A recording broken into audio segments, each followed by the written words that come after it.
What do you think the American War of Independence was really fought over? Democracy? Religion? Social justice? No, actually, Americans fought for independence from Great Britain over taxes.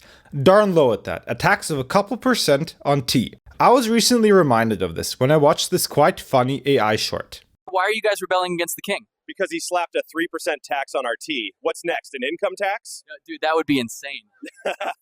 Insane or not, that's our reality nowadays. While it's simplistic to say that America declared independence only because of taxes, taxation without representation was a major cause and arguably the trigger of America's revolution. As hard as it is to imagine, there was a time when intrepid American men risked their lives to fight a simple sales tax on tea, just out of principle. In contrast, today's taxes have ballooned to an insane scale and allowed mass government to emerge. What most people take for granted nowadays is actually an immense historical aberration. So what happened? How did we go from almost no taxes at all to the government being close to half of the economy?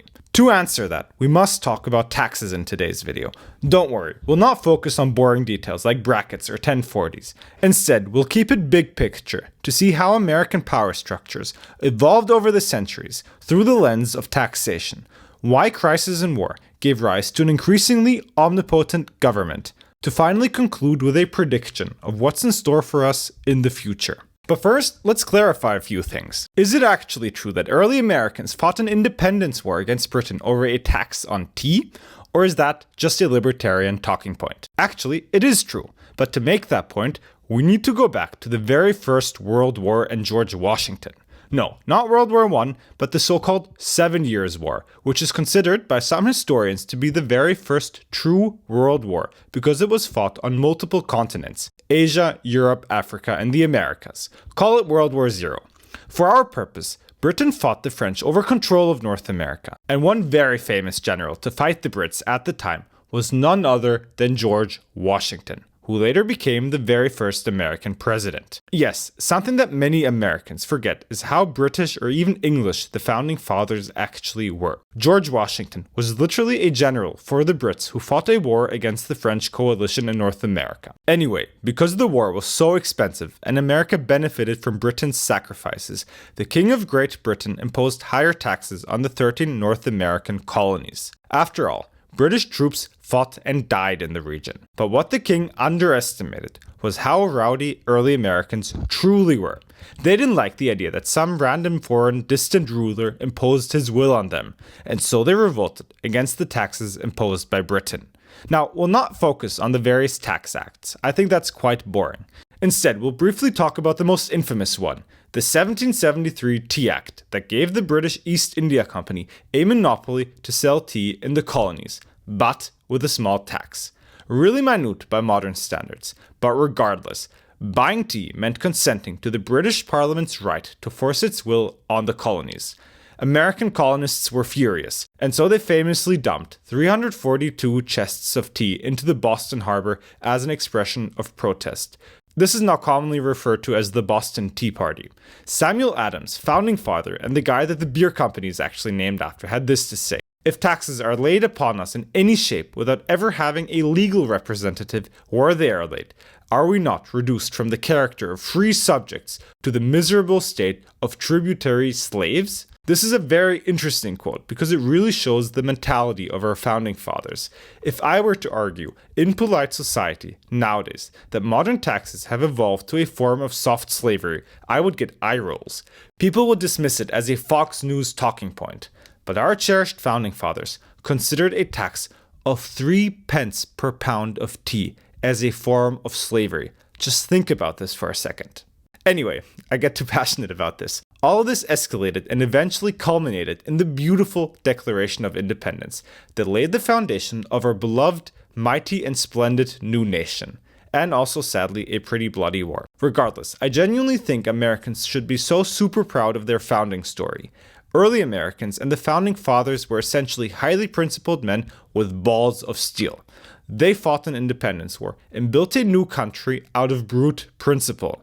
As far as I understand, it's wrong to say that all of this was purely because of taxes. It's more the idea that a foreign power could arbitrarily impose taxes on the American colonies that was the problem. This quote by the Tax Foundation summarizes it quite well.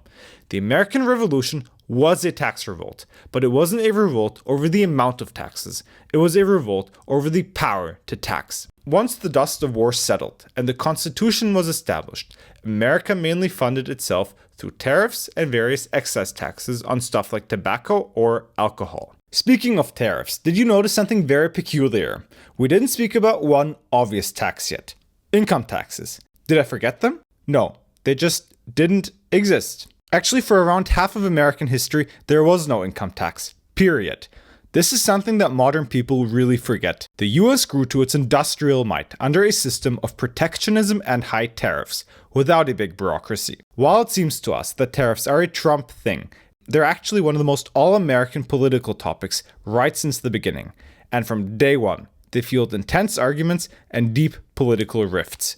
Back then, however, it wasn't Democrats versus Republicans. It was North-South sectionalism that led to the Civil War. In pop culture discourse, people think that the Civil War was fought over slavery. That's true for sure, but as far as I can tell, economic interests were probably as important. Just a general theme in history is that people are far more willing to fight over money and power than over ethics. Before the Civil War, the North's economy was based on industry and manufacturing. The South, in contrast, had a more agricultural economy reliant on slavery that produced cotton, sugar, tobacco, and so forth. Because of this, the North and the South had very different economic interests. The North favored tariffs to protect its own industry from European competition. The South, however, suffered under this because the Europeans imposed reciprocal tariffs on southern cotton and sugar. So the roles were kind of flipped compared to nowadays. The agrarian rural South was anti-tariffs, while the North under Abraham Lincoln was staunchly pro-tariffs. Anyway, crisis as per usual gives rise to rapid change and radical new policy proposals. This was the case in 1861 when the Civil War eventually broke out and Abraham Lincoln imposed the first federal income tax. For our modern day standards, this was very low and actually laughable. At the beginning of the Civil War, Congress added an income tax of like 3% on incomes over $600 per year, and then there was a 5% tax on incomes over $10,000 a year. I converted the numbers to modern dollars using this tool, and it coincides with what I read from other sources. As a caveat, these taxes were increased slightly in 1864 when the war kept on getting more and more expensive, but they remained comically low compared to our modern day tax rates. Another caveat is that I'm only speaking of union taxes. The South obviously had its own independent government and tax system. And finally, something that people forget is that the Union government issued the first federal fiat currency in American history called the greenback. And as always with fiat currency, it helped the government fund its war effort through inflation. Interestingly, when the Civil War ended in 1865, the taxes were actually rolled back and eventually repealed. It's actually almost unimaginable for a modern day government to repeal an income tax, but something that we must remember is that people had much lower expectations from their governments in the 19th century. They didn't have welfare benefits or large bureaucracies that needed funding. Once the war was done, the government just had vastly lower expenses, and so many taxes weren't necessary anymore. Hence, the US government yet again returned to a system of tariffs and excess taxes on alcohol, tobacco, and similar stuff. According to this calculation here, federal tax receipts went down again to around 2% of GDP. What is important to remember is that this first income tax set a precedent of what was to come in the 20th century. In the decades after the Civil War, the American South reconstructed and the North industrialized. We entered the Gilded Age, a time of rapid economic growth, stability, and industrialization.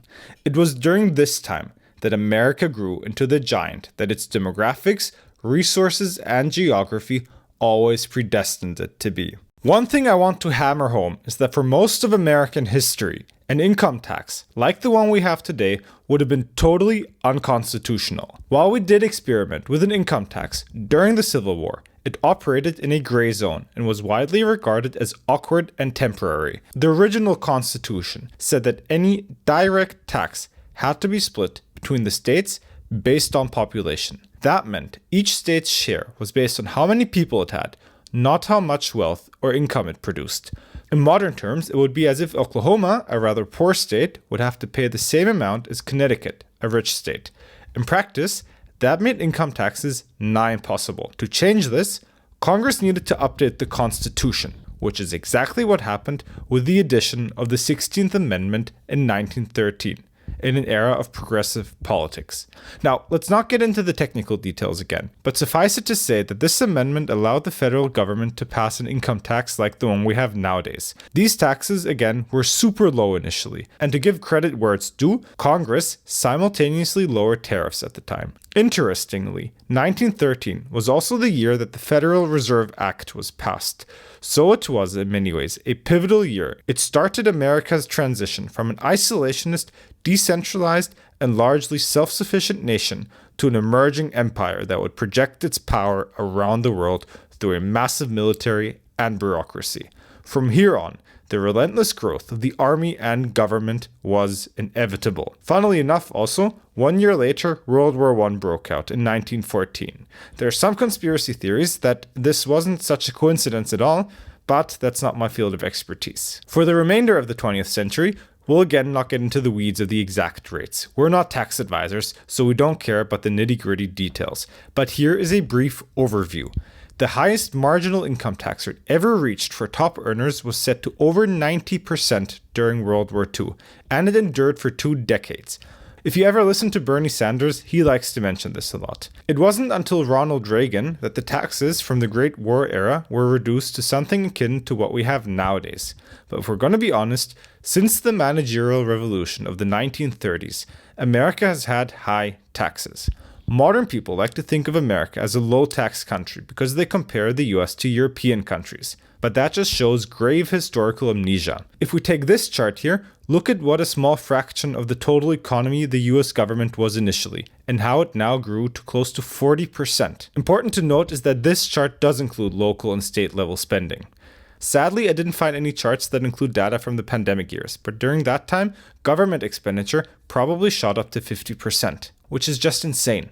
And I know that a large chunk of this is Social Security Medicare spending, but regardless, it's insane. As a final metric of government size, let's look at the total amount of people working for the government. The total amount of people working for the federal government with military is around 3 million, which makes it actually one of the largest employers in the world, depending on how you measure. And importantly, that doesn't include contractors, which are estimated to be a few million as well. But contractors are kind of difficult to measure, so we'll leave them out. And if we start to include state, county, and city, and so forth, the total amount of people working for the US government quickly exceeds 20 million. And no one ever dares to ask, do we need such a large government? Are we better off with it, or has it hurt us? Which gets us to the final part of the video. As a disclaimer, I tried to keep the first part of the video rather apolitical and agnostic. I will be more opinionated in the remainder of the video. The Great American Experiment started with a vision of limited government of, for, and by the people to ensure life, liberty, and the pursuit of happiness. Thomas Jefferson especially imagined an America where authority was decentralized and where innumerable independent farmers served as the bedrock of freedom, the agrarian utopia as it's commonly called. To compel a man to furnish funds for the propagation of ideas he disbelieves and abhors as sinful and tyrannical. Thomas Jefferson.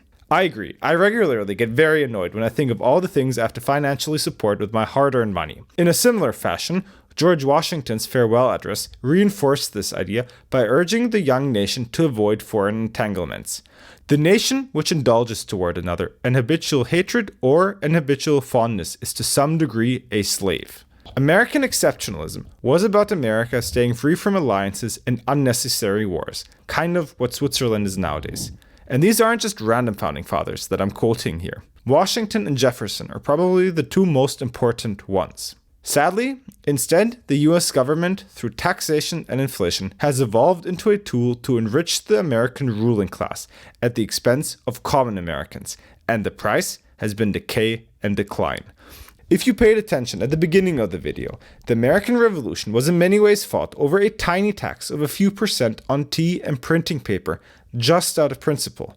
And sure, times have changed tremendously, but some writings like the Bible or even the founding documents of America offer truly timeless lessons that should be taken seriously across the ages. An example of the perversion of America's founding ideals has been the obsessive empire building by our ruling class with the never-ending wars. Did normal people benefit from having young Americans dying in Iraq, Afghanistan, or Vietnam?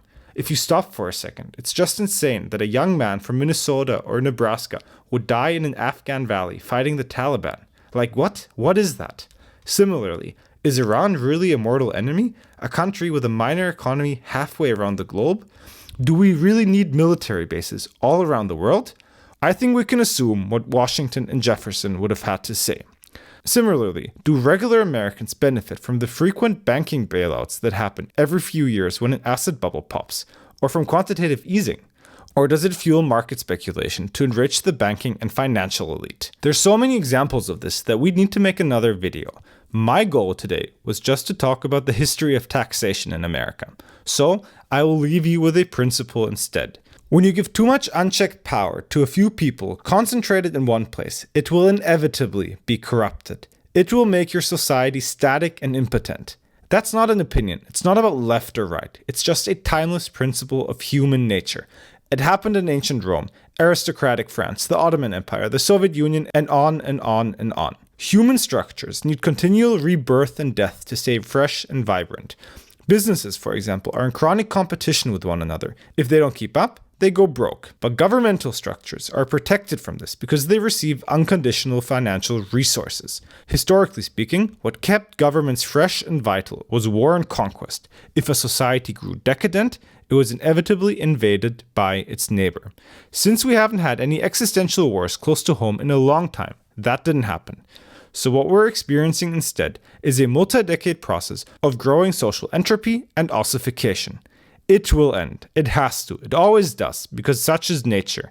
There is no life without death, whether at the individual level or at the social level. But when and how it ends is hard to say. Ladies and gentlemen, that's the end of the video. If you enjoyed, please like, comment, and subscribe. And as always, I'll see you guys next time. Peace out.